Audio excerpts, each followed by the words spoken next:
Ernest Muçi ka lënë përsëri shenjën e tij për skuadrën e Trabzonspor, duke i siguruar ekipit të tij finalen e Kupës së Turqisë me një gol spektakolar.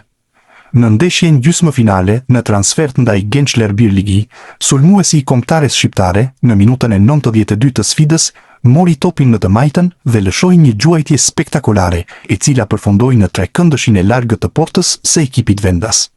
Ky gol vullosi suksesin 2-1 dhe çoi Trabzonsporin në finalen e Kupës, duke i dhënë mundësinë ekipit për një tjetër trofe. Futbollisti i kombëtares shqiptare, Ernest Muçi, është ende në pritje që të mësoj fatin e tij, nëse do të vazhdojë të mbetet pjesë e Tottenhamit apo nëse do të kthehet te Beşiktashi, i cili e huazoi në radhët e këtij klubi. Gjithçka do të vendoset tashmë brenda datës 20 maj, pasi palët kanë gjetur akordin që të shtyjnë afatin. Sipas mediave turke, ka qenë Trabzonspori që ka kërkuar shtyrjen nga data fillestare 10 maj në datën përfundimtare 20 maj, në mënyrë që të merrej me këtë çështje pasi të mbyllej zyrtarisht sezoni për të. Kërkesa është planuar nga drejtuesit e Beşiktashit, të cilët janë të hapur të negociojnë për futbollistin. Në Turqi raportojnë se tashmë ka diskutime të ndryshme për Muçin, duke filluar nga kërkesa e Trabzonsporit që të ulet në 5-6 milion euro pagesa për të, apo edhe për fshirja e mbrojtësit Batista Mendy në bisedime, duke ja ofruar Beşiktashit si këmbim. Nga ana tjetër, klubi i qytetit të Stambollit kërkon që pagesa për Muçin të bëhet e plot një herësh dhe jo me koste, apo edhe që të ruajë të drejtën për një përqindje të kartonit të tij, për një shitje të ardhshme të mushme. Të gjitha janë detaje që do diskutohen në ditët në vijim, por t'i dhënë fund kësaj telenovele që ka mbajtur peng sulmuesin shqiptar. Ernest Muçi u zgjodh dje lojtari i ndeshjes, pasi i dha fitoren Trabzonsporit në transfertën e Beşiktashit. Futbollisti kombëtares shënoi golin e fitores për 1-2. Pas ndeshjes, trajneri Fatih Teke i Trabzonsporit u pyet për Muçin. Tekniku tregoi hapur se dëshira e stafit është që të qëndrojë, por do të mbetet në dorën e drejtuesve që duan të negociojnë me çmimin 8.5 milion euro që kërkohet nga Beşiktashi. Ja përcolla mendimin tim klubit dhe vet Muçit. Muçi ishte i dobishëm gjatë kohës së tij këtu. Performanca e sotme, djeshme, ishte disi e ngjashme me atë që duron Muçi. Nuk ka problem me idenë e dëshirës për të qëndruar Muçi. Mendoj se mund të ketë vështirësi financiare, por mendoj se mund të shkojë në drejtimin që duam ne, u shpreh Teke pas fitores me Beşiktashin. Fjalët e trajnerit Teke kanë ndezur tifozët e Trabzonsporit, që po kërkojnë blerjen e kartonit. Fillimisht u tha se data e fundit për të nisur transferimin ishte sot, më 10 maj. Pas ndeshjes me Beşiktashin, u zbulua që bëhet fjalë për datën 20 maj, ndërsa më parë ishte një gabim i presidentit të Beşiktashit që kishte njoftuar ndryshe. Ernest Muçi ka shkëlqyer në këtë sezon me fanellën e Trabzonsporit dhe është e qartë për të gjithë se ai është përshtatur shumë mirë, duke u kthyer në një nga elementët kyç të këtij klubi. Por nuk është vendosur ende nëse futbollisti do të bëhet apo jo përfundimisht pjesë e kësaj skuadre, pasi kartoni i tij zotërohet nga Beşiktashi, që kërkon 8.5 milion euro për transferimin.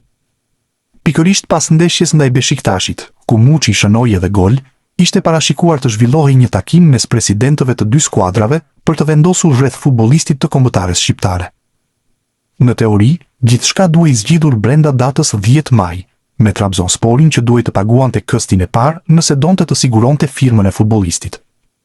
Por pas ndeshjes të së shtunës, media turke kanë bërë të ditur se afati përfundimtar për të vendosur të ardhmen e Muçit ishte data 20 maj dhe jo ajo vjet, siç ishte bërë ditur fillimisht. Kësaj, klubet kanë edhe disa ditë kohë për të vazhduar negociata rreth shifrës që duhet paguar për Muçin dhe mënyrës së pagesës së saj. Ernest Muçi ka shënuar dje golin e tij të 11 në kampionatin turk, duke tundur rrjetën në sfidën që Trabzonspor fitoi falti me shifrat 2-1. Në pjesën e dytë të takimit ishte pikërisht një gjuajtje nga e majta e sulmuesit shqiptar, ajo që vullosi suksesin 2-1 për ekipin. Por pak minuta më vonë, për Muçin erdhi lajmi i hidhur gjatë një tjetër aksioni ku ai tërhoqi nga fanella një kundërshtar. Sulmuesi u ndëshkua me kartonin e verdhë që plotson numrin 4 dhe kjo do të thotë se ai do të mungojë në ndeshjen e fundit të sezonit të Trabzonsporit në kampionat, atë ndaj Gençler Birligi, duke mbyllur para kohë kampionatin ku ka shënuar 11 gola e dhënë 3 asiste, pa mundësinë për të përmirësuar këtë bilanc.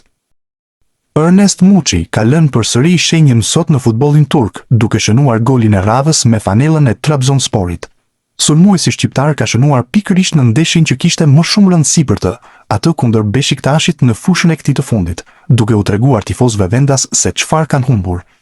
Në minutën e 62 të ndeshjes, ai mori një pasim në zonë në të majtën dhe me një gjuajtje të harkuar saktësisht çoi topin në cepin e largët të portës, duke mos i dhënë mundësinë portierit që ta devionte për t'i dhënë avantazhin e përkohshëm 2-1 ekipit.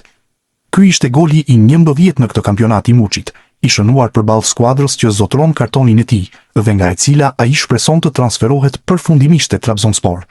Pikërisht pas ndeshjes së sotme, presidentët e dy klubeve do të ulen të diskutojnë për t'i dhënë fund telenovelës për të ardhmen e sulmuesit shqiptar. Kjo fundjavë është vendimtare për Ernest Muçin. Trabzonspori mund të aktivizojë opsionin e blerjes së kartonit nga Beshiktashi deri më 10 maj. Gazetari Yunus Emre Sel zbuloi prapaskenat nga Turqia, ku tregohet se Beshiktashi ka refuzuar ofertën prej 5 milion eurosh. Trabzonspori synoi që ta siguronte kartonin me zbritje. Beshiktashi ndërkohë shfaqet i palëkundur, ndërsa në kontratë është vendosur klauzola 8.5 milion eurosh. Te Beshiktashi madje pretendojnë se për Muçin është shfaqur interes edhe nga klube të tjera. Tashmë mbetet në dorën e drejtuesve të Trabzonsporit. Fakti është se trajneri Fatih Teke ka dhënë aprovimin e tij për transferimin e mesfushorit me tipare sulmuese. Trabzonspori projekton të ofrojë deri në 5 milion euro për Ernest Muçin. Deri më 10 maj është data kur edhe përfundon e drejta për blerjen e kartonit të Muçit nga Beshiktashi. Drejtuesit e Trabzonsporit i konsiderojnë shumë 8.5 milion euro. Te Beshiktashi ndërkohë janë shprehur më parë që nuk do të ketë ulje. Muçi u kthye në një nga lojtarët më të rëndësishëm të sezonit. Dëmtimi e pengoi gjatë muajit prill, ndërsa për pjesën tjetër shkëlqeu me gola dhe asistime. Mesfushori me tipare sulmuese është konsideruar si zgjedhje e trajnerit Fatih Teke. Ky i fundit po ashtu po i shtyn drejtuesit që të blejnë kartonin. Ernest Muçi do të mësojë brenda 3 ditësh të ardhmen e tij, nëse do të vazhdojë të jetë pjesë e Trabzonspori apo nëse do të detyrohet të kthehet te Beshiktashi që e ka dhënë në huazim. Akordi mes dy klubeve tregon se brenda datës 10 maj, Beshiktashi duhet të njoftohet nga Trabzonspori rreth transferimit përfundimtar të sulmuesit shqiptar apo jo. Gjatë ditëve të fundit, kishte shumë paqartësi nëse Trabzonspori do të aktivizonte apo jo klauzolën e blerjes së tij, duke paguar këstin e parë të shumës prej 8.5 milion eurosh. Por për këtë situatë ka hedhur dritë vetë presidenti i klubit, Ertugrul Dogan, i cili ka dhënë një intervistë për A-Sport dhe ndër të tjera është ndalur edhe te futbollisti në fjalë. Ai kishte thënë që në fillim se vendimin për Muçin do ta merrte trajneri Fatih Teke, dhe i pyetur mbrëm rreth kësaj çështje, Dogan ka konfirmuar se gjërat po shkojnë në rrugën e duhur. Qëndrimi i trajnerit tonë në këtë çështje është pozitiv. Do të shohim të gjithë bashkë si shkojnë zhvillimet përfundimtare, tha ai, duke lënë të kuptohet se kjo telenovel pritet të marrë fund me transferimin e Muçit te Trabzonspori. Muçi ka firmosur një akord paraprak me klubin që në verën e kaluar, që nëse transferimi do të bëhej zyrtar në vitin 2026, ai do të kishte kontratë deri në verën e vitit 2029 me klubin e qytetit të Trabzonit. Ernest Muçi po përjeton ditë të edhshme në pritje për të mësuar nëse në sezonin e ardhshëm do të jetë pjesë e Trabzonsporit, ku ka shkëlqyer me gola e asiste, apo nëse do të kthehet te Beshiktashi që e dha në huazim. Sipas marrëveshjes mes dy klubeve, Trabzonspori ka afat brenda datës 10 maj për të ushtruar të drejtën e pagesës së këstit të parë të klauzolës prej 8.5 milion eurosh. Por për momentin nga klubi nuk është dhënë asnjë sinjal i tillë, duke shqetësuar jo pak Muçin. Dhe lajmet e fundit nga mediat turke mund të shtojnë këtë shqetësim. Klubi i Trabzonspor ka nisur bisedimet zyrtarisht me Carlo Holse, sulmuesin danez të ekipit të Samsunspor.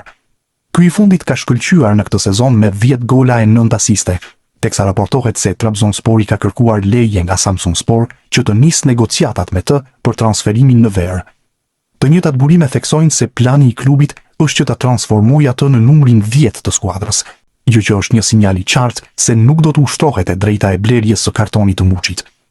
Në këto rrethana, futbollisti i kombëtares shqiptare mund të shohë veten përsëri në udhkryq në këtë verë, në kërkim të një skuadre të re, pasi qartësisht e Beshiktashi nuk e duan, por thjesht synojnë të përfitojnë sa më shumë ekonomikisht nga shitja e tij.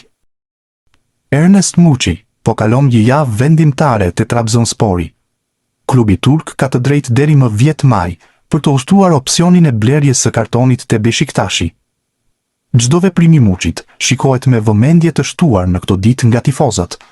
Ndryshimi i fotos së profilit, duke hequr veten me fanellën e Trabzonsporit dhe duke vendosur një foto tjetër me vajzën e tij, është komentuar si sinjal largimi.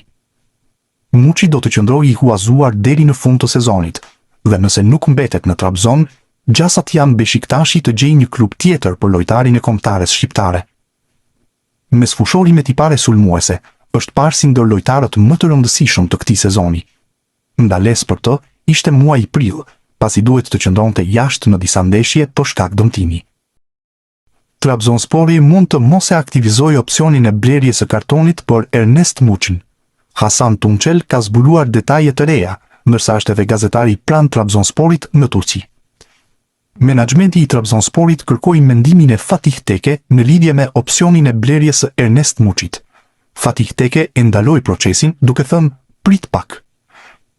Muçi përjetoi një dhimbje shpine para ndeshjes me Gallatasaray. Ai kishte pasur të njëjtin problem më parë kur luante te Beshiktashi. Stafi teknik ka disa dyshime në lidhje me këtë situatë, u shpreh gazetari turk. Trabzonspori mund të aktivizojë opsionin e blerjes së kartonit deri më 10 maj, ndaj edhe kjo javë është vendimtare për të ardhmen.